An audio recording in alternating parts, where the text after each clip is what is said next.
Hi, my name is Isha Khan, and today we are going to discuss acid-base imbalance and ABGs. In part 1, we will discuss bloodstream's chemical environment and its electrical stability. It must be chemically neutral, pH 7.40, for all systems to function properly. The arterial blood gas is the most commonly used analysis to measure acid-base balance and to assess the efficacy of oxygenation. Problems with ventilation, in the sense breathing gases ineffectively, renal dysfunction, and ineffective metabolism at the tissue level are often the cause of acid-base imbalance. There are two main types of acid-base imbalance: acidosis and alkalosis.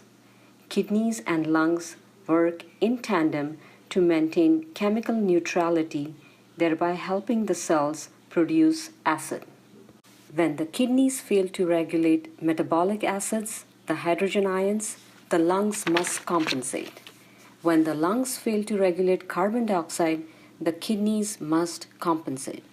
Control of alkaline states resulting from accumulation of bases or loss of acids is also maintained in a similar fashion between the lungs and the kidneys.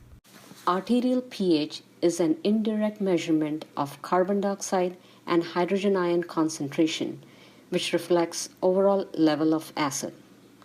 Normal acid-base ratio is 1 to 20, 1 part acid, the hydrogen ion and carbon dioxide component of carbonic acid, to 20 parts base bicarbonate. If ratio is altered through an increase or decrease in either acid, the hydrogen ion or the carbon dioxide, or the base bicarbonate, the pH changes. Let's discuss acidosis first. As mentioned earlier, in acidosis, extra acids are present or bases lost, with a pH less than 7.35. In cellular acidosis, cells are hypoxic or processing proteins to yield glucose. Therefore, there is an increase in lactic acid or keto acid. In respiratory acidosis, the lung function is inadequate. For example, in COPD, failure to effectively ventilate results in the inability to excrete carbon dioxide, and that failure causes carbonic acid to go up and the pH to go down. In renal acidosis, the kidney function is inadequate. There is inability to break carbonic acid into hydrogen ions and bicarbonate. When this failure occurs, carbonic acid goes up and the pH goes down. Compensation for an acid state occurs in three primary ways.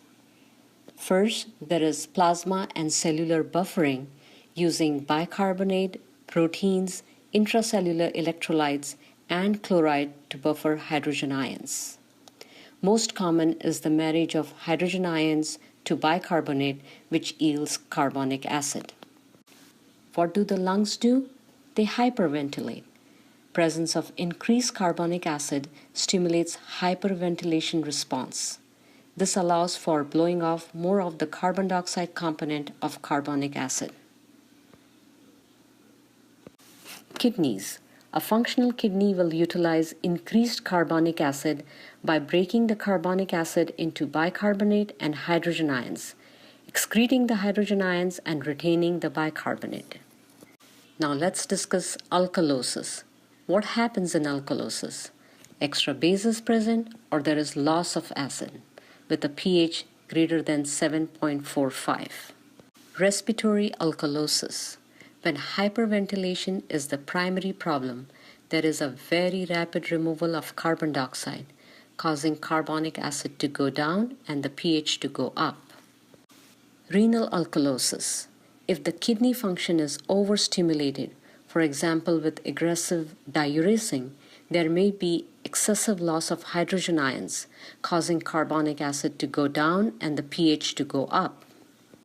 Gastric and intestinal removal of acids may occur when patients have diarrhea, vomiting, or with excessive gastric drainage. Compensation for an alkaline state occurs in two ways. What do the lungs do? They hypoventilate. Respiratory system responds by slowing ventilation and retaining carbon dioxide to help compensate for metabolic alkalosis. This occurs within minutes. Renal response. Kidneys respond by retaining more acid, more hydrogen ions, and excreting more bicarbonate to help correct respiratory alkalosis.